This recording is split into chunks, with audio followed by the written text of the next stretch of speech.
Bapa, Putra, dan Roh Kudus. Amin. Allah yang penuh kasih.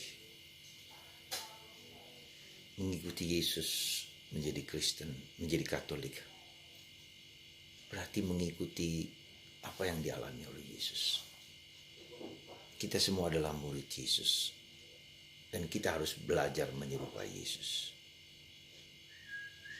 Apa yang dialami oleh Yesus, kita juga alami. Karena itu bantu kami ya Tuhan pada masa Prapaskah ini. Kami dapat belajar sedikit demi sedikit mengenal Yesus dengan baik. Terpujilah namamu kini dan sepanjang segala masa. Amin. Bapa di surga telah menunjukkan kepada kita bahwa Yesus adalah putranya dan dia adalah Allah yang diberikan kepada dunia untuk menjadi penyelamat, penebus satu-satunya menuju Bapa. Kalau ingin menuju Bapa, Allah sebagai Bapa hanya lewat Yesus. Dan tidak ada keselamatan selain bersama, dalam, dan dengan Yesus. Saudaraku terkasih dalam Kristus, hari ini Yesus menunjukkan kepada kita satu realitas yang hampir-hampir sulit kita pahami tentang penderitaan, tentang salib. Karena itulah maka Yesus mengatakan, barang siapa ingin mengikuti aku, dia harus menanggalkan dirinya sendiri. Dia harus menanggalkan nyawanya sendiri. Dia harus menyangkal dirinya sendiri. Mengikuti Yesus berarti keluar dari diri kita menuju kepada Yesus. Tidak lagi fokus kepada diriku, egoismeku, keinginanku, kehendakku, nafsuku. Tetapi kepada Yesus, Sang Juru Selamat, Sang Penebus. Dan itu telah dilakukan oleh Yesus ketika dia sampai ke dunia. Dia sendiri telah menanggalkan, melepaskan semua atribut, bahkan atribut keilahiannya. Dia menanggalkan keilahiannya bahkan karena tanda petik, yang sehingga tidak dapat dilihat oleh manusia. Dia menanggalkan sampai menjadi seperti seorang budak. Dikatakan surat Paulus kepada umat di Filipi. Seperti seorang budak yang tidak dihargai, dihina, diejek, diperlakukan sebagaimana yang tidak seharusnya terjadi sebagai manusia. Tapi Yesus mengalami suatu penderitaan yang tak sebanding dengan pengalaman kemanusiaan kita. Penderitaan apapun di dunia ini tidak pernah sebanding dengan penderitaan yang dialami oleh Yesus. Karena itulah, kalau Yesus yang adalah Allah, kalau Yesus adalah anak manusia, kalau Yesus adalah manusia juga yang sempurna, mengalami peristiwa itu, maka ini pun harus kita alami. Dalam ruah hari ini, pada hari Kamis tanggal 23, Anda membaca satu bagian yang bagus sekali. Bagaimana Santa Teresa, kanak-kanak Yesus yang meninggal pada usia yang sangat muda. Tetapi pengetahuan dan pengenalannya akan hidup Yesus sungguh luar biasa. Pengenalannya dan pengalaman akan Yesus sungguh-sungguh luar biasa. Bahkan dia mengerti dan memahami bahwa salib itu adalah sesuatu yang manis. Waduh, luar biasa. Indah sekali, coba Anda baca, Anda renungkan bagus-bagus. Bahwa saya sudah mendapatkan suatu level pengetahuan yang tinggi bahwa penderitaan itu adalah sesuatu yang manis, sesuatu yang indah, sesuatu yang wajib, sesuatu yang harus. Seperti halnya dengan Yesus. Disitulah kita melihat bahwa sekecil itu, semudah itu Santa Teresa, karena Yesus dapat memahami. Aku sudah sampai kepada tahapan di mana aku mengerti bahwa penderitaan adalah sesuatu yang manis, sesuatu yang indah, sesuatu yang harus, sesuatu yang wajib.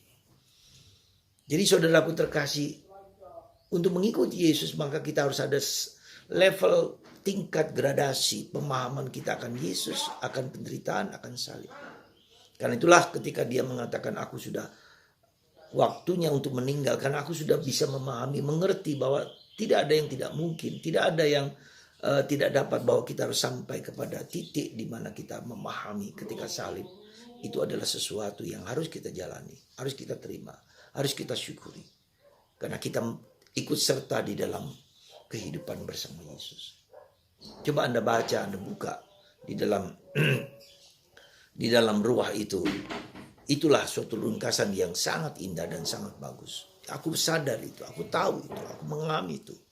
Aku sadar bahwa penderitaan itu adalah sesuatu yang manis. Maka kalau kita lihat Santa Teresa dari kanak-kanak Yesus dan wajah yang tersuci, dia sungguh sudah sampai kepada titik itu. Dan kalau kita sudah sampai pada titik itu, mungkin hidup penderitaan kita bukanlah sesuatu yang menyulitkan, bukanlah sesuatu yang menyakitkan, tetapi sesuatu yang indah. Dan mungkin kita menjadi siap juga untuk masuk ke dalam Firdaus surgawi.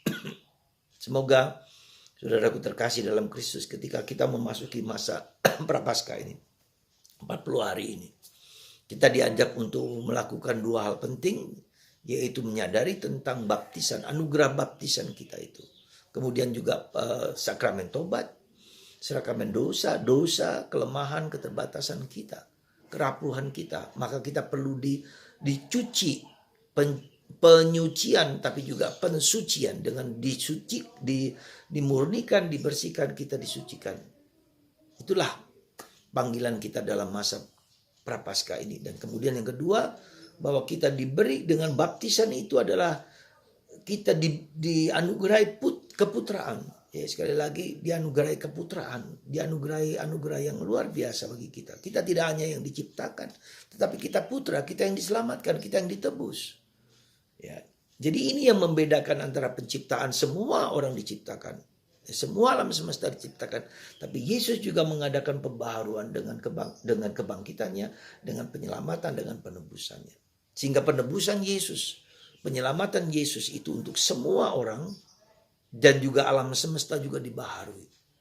Jadi ada 2 peristiwa penting dalam hidup sejarah manusia, bahwa kita diciptakan seluruhnya oleh Tuhan sesuai dengan citra dan gambarnya, tetapi kita ditebus, diselamatkan karena roh penciptaan. Kita diberi karunia hati nurani, ya.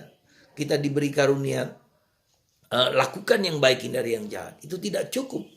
Manusia gagal untuk mengerti dan memahami Tuhan, maka manusia menciptakan dewa-dewanya sendiri. Kita bisa melihat di dalam budaya-budaya kita, manusia dijadikan korban, alam semesta, petir, bulan, matahari dijadikan Tuhan, dijadikan dewa.